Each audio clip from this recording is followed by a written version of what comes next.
कहानी की शुरुआत होती है वैसिली नाम के एक छोटे बच्चे से, जिसके दादाजी उसे स्नाइपर राइफल चलाने की ट्रेनिंग दे रहे थे। इस वक्त वो दोनों रशिया के एक ठंडे इलाके में थे, जहाँ वैसिली के दादा ने एक जगह अपने घोड़े को बांध दिया ताकि कोई भेड़िया उसका शिकार करने आए और वैसिली अपने निशाने से उसे मार गिराए। मगर जब वक्त आया तो वैसिली काफी घबरा गया और उसका निशाना चूक गया। उसकी इस गलती की वजह से उनका घोड़ा मारा गया। इसके बाद हम पहुंचते हैं साल 1942 में, जब दूसरा विश्व युद्ध शुरू होने वाला था। अब वैसिली बड़ा हो चुका था और वो रशियन फौज में शामिल होकर अपने साथियों के साथ नाजी जर्मन फौज का सामना करने जा रहा था। रशियन फौज एक ट्रेन के जरिए जर्मन्स के शहर जा रही थी। वहीं दूसरी ओर जर्मन फौज ने हिटलर के नेतृत्व में पूरे यूरोप पर कब्जा जमा लिया था। उन्होंने यूरोप के सारे तेल के कुएं कब्जा लिए थे।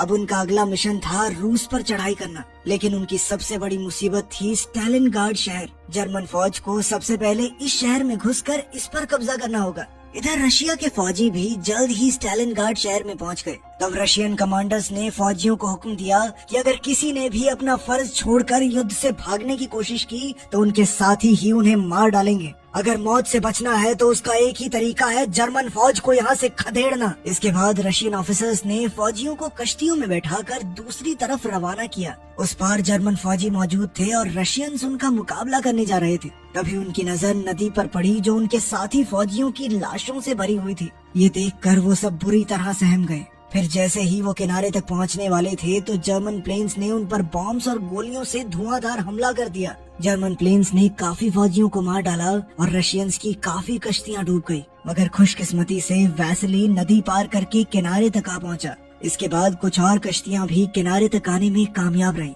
वहां पहुंचकर अफसरों ने फौजियों को हथियार दिए, मगर हमले की वजह से उनके हथियार कम पड़ गए थे। इसलिए ऑफिसर्स ने हुक्म दिया कि 2 फौजी एक हथियार इस्तेमाल करेंगे। उन्होंने फौजियों को जर्मन सिपाहियों को मारकर उनके हथियार छीनने को कहा। इधर वैसिली को सिर्फ गोलियां ही मिली थी और उसके दोस्त को बंदूक मिल गई। अब उसे हथियार पाने के लिए किसी जर्मन सिपाही को मारना होगा। फिर जैसे ही ऑफिसर ने हमले का इशारा किया तो रशियन फौजियों ने जर्मन्स पर हमला बोल दिया। जर्मन्स ने बदले में बॉम्ब से हमला किया, जिससे रूसी फौज को काफी नुकसान हुआ। इसी बीच वैसिली के दोस्त की मौत हो गई तो वैसिली ने उसकी बंदूक लेने की कोशिश की, लेकिन तभी एक और फौजी ने उसे धक्का देकर उसका हथियार छीन लिया।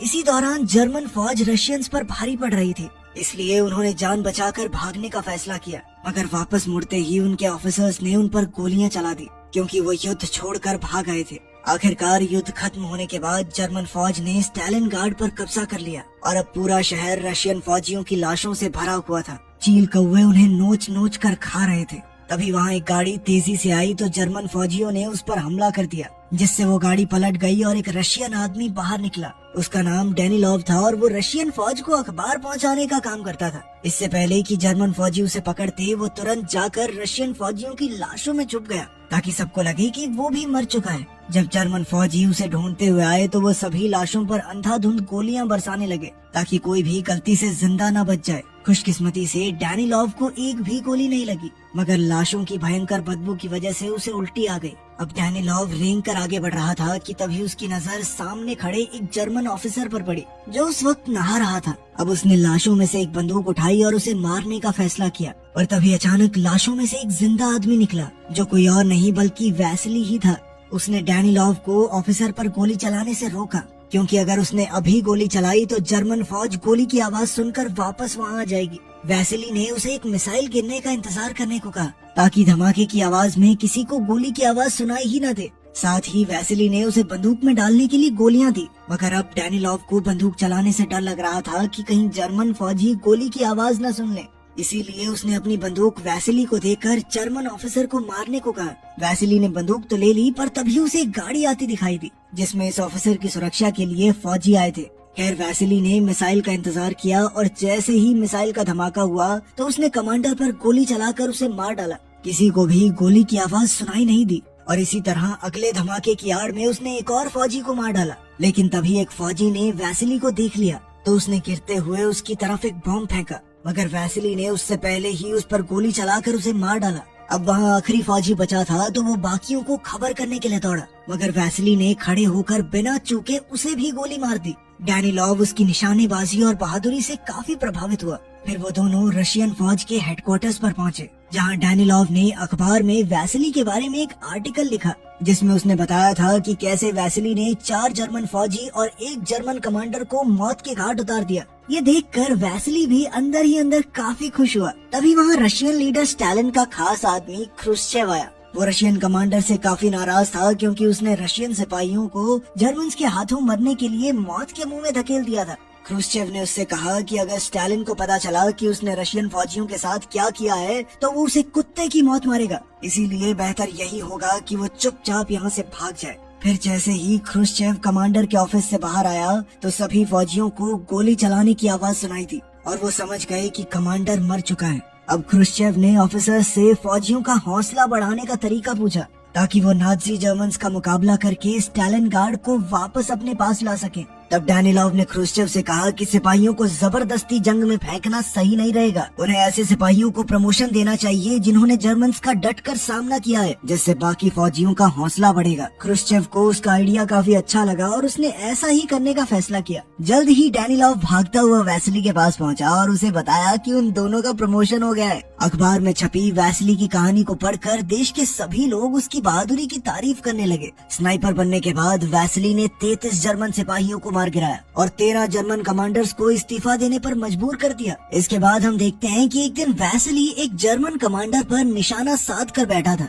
पर जैसे ही वो गोली चलाने लगा तो एक बच्चा उसके सामने आ गया, जिससे वैसिली का ध्यान भटक गया और वो कमांडर को मारने से चूक गया। इस बच्चे का नाम साशा था। वो एक रशियन बच्चा था जो वैसिली की बहादुरी की कहानियां सुनकर उसे अपना हीरो समझता था। साशा उसे अपने साथ अपने घर ले आया तो उसकी माँ ने वैसिली की बहुत आवभगत की। कुछ देर बाद ही डैनिलॉव और तान्या नाम की एक खूबसूरत लड़की भी वहाँ आई। वो छुपकर आम लोगों को जर्मन फौजियों से बचाने का काम करती थी। वो साशा की पड़ोसन थी और जर्मन भाषा बहुत अच्छे से जानती थी। जब डैनिलॉव ने उसे पहली बार देखा तो तान्या पर उसका दिल आ गया, मगर तान्या वैसिली की बहादुरी के कारण उसे पसंद करती थी। खैर, इसके बाद हम जर्मन कमांडर को देखते हैं जिसने दुनिया के सबसे बेहतरीन स्नाइपर को इनविटेशन भेजा था। उसका नाम था क्विन। जब क्विन वहाँ पहुँचा तो जर्मन मिलिट्री हेडक्वार्टर्स के कमांडर ने उससे मुलाकात की और उसे बताया कि एक रशियन स्नाइपर ने उनके कई सैनिकों को मार डाला। अब उसने क्विन से कहा कि जल्द से जल्द इस रशियन स्नाइपर को खत्म कर दो। क्विन तुरंत ही अपने काम पर लग गया, जिसके बाद ये खबर फैल गई कि एक जर्मन स्नाइपर ने जबरदस्त निशाने से 5 रूसी फौजियों को मार गिराया। वहीं दूसरी ओर वैसिली सो रहा था तो उसके दोस्त ने उसे जगाकर बताया कि स्टोरेज की जगह पर कोई परेशानी है। उसने वैसिली से कहा कि उन्हें बाहर जाकर इस मुसीबत का हल करना होगा। जब वैसिली 2 लोगों के साथ बाहर गया तो उसे खिड़की के पीछे एक आदमी सोता दिखाई दिया। उसने उस पर निशाना लगाकर गोली चला दी और अपने एक साथी के साथ उसे देखने गया। उसका दूसरा साथी अभी भी नीचे ही था, पर जैसे ही वो दोनों वहाँ पहुँचे तो उन्होंने देखा कि ये कोई आदमी नहीं बल्कि पुतला था।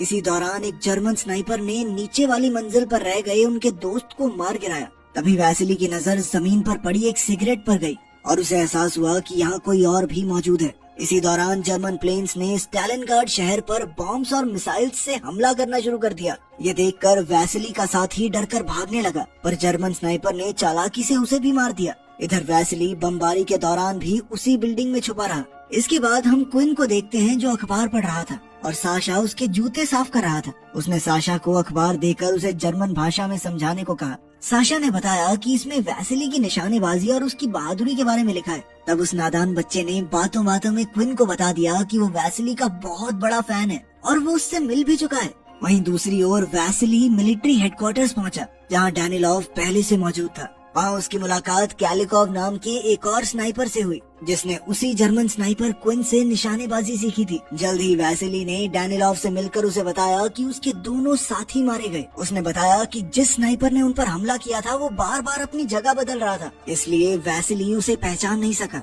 तब डैनिलॉव समझ गया कि ये स्नाइपर कोई और नहीं बल्कि क्विन ही था। डैनिलॉव ने वैसिली को बताया कि क्विन उसके बारे में सब कुछ जानता है और उसे ही मारने के मकसद पर यहाँ आया है। फिर अगले दिन वैसिली ने सपने में उसी बचपन वाली घटना को देखा जब भेड़िए ने घोड़े को मार डाला था। तभी अचानक कैलिकॉव ने उसे नींद से जगाकर बताया कि अभी उसने एक अंडरकवर स्नाइपर को देखा। अब वो दोनों देखने गए कि माजरा क्या है तो पता चला कि वहाँ दुश्मनों का हमला हुआ था, इसीलिए वो तुरंत बिल्डिंग से बाहर आ गए।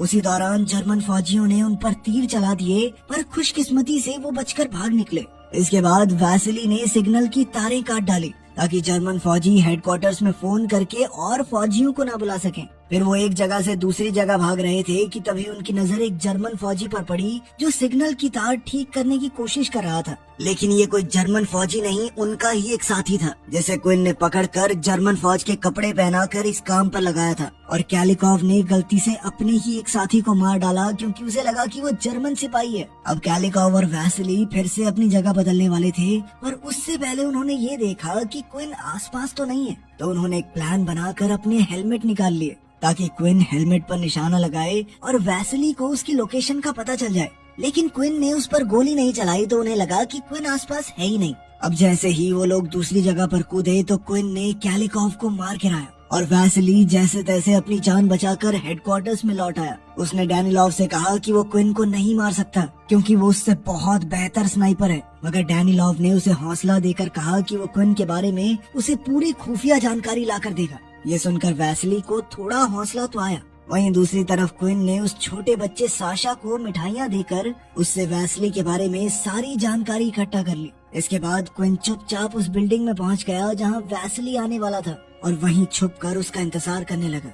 इधर वैसिली भी इतना तो समझ ही चुका था कि क्विन छुपकर उस पर हमला जरूर करेगा, इसीलिए वो वेंटिलेशन पाइप्स के जरिए आगे बढ़ने लगा। तभी क्विन को पाइप्स में से आवाज सुनाई दी तो उसने अंदर जो भी है उसके बाहर आने का इंतजार किया। जैसे ही वो बाहर आए तो क्विन ने वैसिली के साथी को मार डाला और वैसिली किसी तरह बचते हुए एक इंजन के पीछे छुप गया। साथ ही हड़बड़ाहट में उसके हाथ से बंदूक छूट गई। उसने अपने जख्मी साथी को हेडक्वार्टर्स वापस लौट जाने को कहा। फिर उसने एक चाकू को रस्सी से बांधकर अपनी बंदूक वापस खींचने की कोशिश की, पर उसी पल अचानक क्विन ने गोली चलाकर उसकी रस्सी के ही 2 टुकड़े कर दिए। उसी समय जर्मन आर्मी के प्लेन्स ने वहां बम धमाके शुरू कर दिए, जिस वजह से बिल्डिंग में चारों ओर से कांच गिरने लगा। उनमें से एक कांच में वैसिली की झलक दिखाई दे रही थी तो क्विन उस पर ध्यान से नजर रखने लगा। उधर जख्मी फौजी जब हेडक्वार्टर्स पहुंचा तो उसने तान्या को वैसिली की हालत के बारे में बताया। तब डैनिलॉव ने देखा कि तान्या किस तरह वैसिली के लिए परेशान हो रही थी। तान्या अपने आप को रोक नहीं पाई और वैसिली की मदद करने के लिए वेंटिलेशन पाइप से होते हुए उस तक पहुंची, पर जैसे ही वो पाइप से बाहर आने वाली थी तो वैसिली ने उसे रोक दिया। इधर वैसिली ने तान्या को क्विन की लोकेशन बताकर उसकी तरफ एक शीशा मोड़ने को कहा ताकि वैसिली भी उसे देख सके। तान्या ने ऐसा ही किया और उसी पल अचानक वैसिली ने अपनी बंदूक से निशाना लगाकर क्विन के हाथ पर गोली चला दी। इसके बाद वो तुरंत हेडक्वार्टर्स लौट आए तो वैसिली की काफी तारीफ हुई क्योंकि उसने एक ही बार में क्विन पर सही निशाना लगा दिया था। इसके बाद वैसिली डैनिलॉव से मिलने आया और उसने डैनिलॉव को अखबार में अपने बारे में लिखने से मना कर दिया क्योंकि वो भी बाकी फौजियों की ही तरह गुमनाम होकर लड़ना चाहता था। इस पर डैनिलॉव ने कहा कि तुम कोई आम फौजी नहीं बल्कि एक बेहतरीन स्नाइपर हो और जब बाकी फौजी तुम्हारी बहादुरी के किस्से सुनते हैं तो उनमें जोश भरता है उससे। इसके बाद डैनिलॉव ने साशा को बुलाया जो उनके लिए जासूसी कर रहा था। साशा ने वैसिली को बताया कि जब वो क्विन के जूते साफ करता है तो उसे पीली धूल दिखाई देती है। इस तरह की मिट्टी खास तौर पर सिर्फ केमिकल फैक्ट्री में ही मिलती है। साशा रशियन फौज के लिए क्विन की जासूसी करके बेहद खुश था, मगर वैसिली को डैनिलॉव पर गुस्सा आया कि ये तो छोटा बच्चा है, इसे तो नहीं पता तू इसकी जान खतरे में क्यों डाल रहा है। खैर बाद में साशा वैसिली को उस केमिकल फैक्ट्री में लेकर गया जहाँ क्विन जाया करता था। जल्द ही वैसिली लाशों के ढेर में छुपकर क्विन का इंतजार करने लगा, मगर थोड़ी देर बाद वो वहीं सो गया। इस दौरान क्विन बिल्कुल उसके सामने से गुजर गया, मगर वैसिली क्या करता, वो तो सो रहा था। वहीं दूसरी ओर जर्मन फौज ने शहर पर हमला बोल दिया था। एक जर्मन फौजी मर चुके फौजियों के पर्स चुरा रहा था तो अचानक क्विन की नजर लाशों में पड़े वैसिली पर पड़ी। उसने वैसिली पर गोली चलाने की कोशिश की लेकिन वो सिपाही उसके निशाने के बीच आ गया।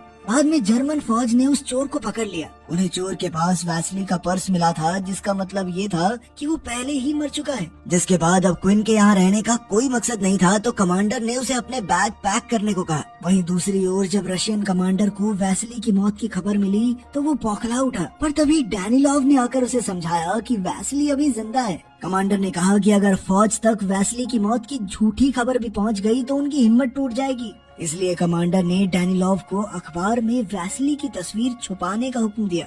इसके बाद हम देखते हैं कि डैनिलॉव ने तान्या से कहा कि वैसिली हेडक्वार्टर्स में वापस नहीं लौटेगा। तो तान्या ने पूछा कि ऐसा क्यों, मगर डैनिलॉव ने उसे ये नहीं बताया कि वैसिली ने ही अपनी मौत की खबर फैलाई है। और तान्या ने जब थोड़ी देर बाद जर्मन रेडियो पर वैसिली की मौत की खबर सुनी तो वो बहुत ज्यादा परेशान हो गई। वहीं दूसरी ओर क्विन साशा से अपने जूते साफ करवाने गया तो साशा वैसली की मौत की खबर सुनकर रो रहा था, लेकिन क्विन ने उसे समझाया कि रो मत बच्चे, वो जिंदा है अभी। खैर फिर उसने साशा से कहा कि अभी तो तुम घर चले जाओ, कल सुबह ट्रेन के टाइम पे आ जाना। और कुछ देर बाद ही साशा ने ये ट्रेन वाली खबर डैनिलॉव तक पहुंचा दी। फिर अगली सुबह वैसली भी ट्रेन स्टेशन पहुंचा तो उसे तान्या दिखाई दी। वैसली उसे देखकर चौंक गया और पूछा कि तुम्हें कैसे पता मैं यहाँ हूँ, जिस पर तान्या ने बताया कि मुझे तो साशा से पता चला। तान्या ने भावुक होकर कहा कि जर्मन रेडियो पर तुम्हारी मौत की खबर चल रही थी, पर मैं जानती थी कि तुम जिंदा हो। इसके बाद वो दोनों एक दूसरे के करीब आ गए। उधर साशा वैसली से मिलने ट्रेन स्टेशन पहुंचा,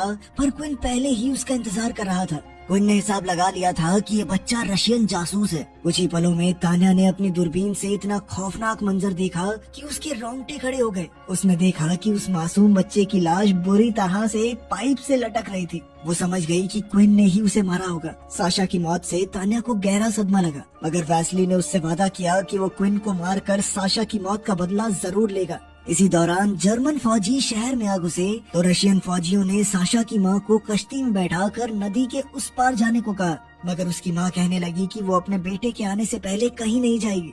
तब डैनिलॉव ने उसे झूठ कह दिया कि साशा रशिया को धोखा देकर जर्मन फौज में शामिल हो गया है, पर उसने ये नहीं बताया कि साशा की मौत हो चुकी है। इसके बाद जब वो सब भाग रहे थे तो एक मिसाइल सीधा तान्या के पास आ गिरी और वो बुरी तरह जख्मी हो गई। तब साशा की माँ तान्या को एक कश्ती में ले गई ताकि वो हॉस्पिटल में उसका इलाज करवा सके, और उस बेचारी ने अपने मर चुके बेटे के लिए एक नोट छोड़ा कि उस पार जा रही हूँ, जैसे ही मौका मिले तो तुम भी नदी पार करके उधर आ जाना। वहीं दूसरी ओर डैनिलॉव वैसली के पास पहुंचा, जो ट्रेन स्टेशन पर क्विन का इंतजार कर रहा था। डैनिलॉव ने उसे खबर दी कि तान्या की मौत हो चुकी है, जिस पर वैसली फूट फूट कर रोने लगा। इसके बाद डैनिलॉव ने क्विन को ढूंढने के चक्कर में अपनी जान की बाजी लगा दी ताकि बाद में वैसली उसे मार सके। क्विन को तो लगा कि उसने वैसली को मार दिया है, इसीलिए वो नीचे चेक करने लगा, लेकिन तभी उसने देखा कि वैसली सामने से उस पर बंदूक ताने खड़ा था। अब क्विन अपनी मौत के लिए तैयार हो गया और उसने मरने से पहले वैसली की बहादुरी के लिए उसे सैल्यूट किया। आखिरकार वैसली ने उसे मार डाला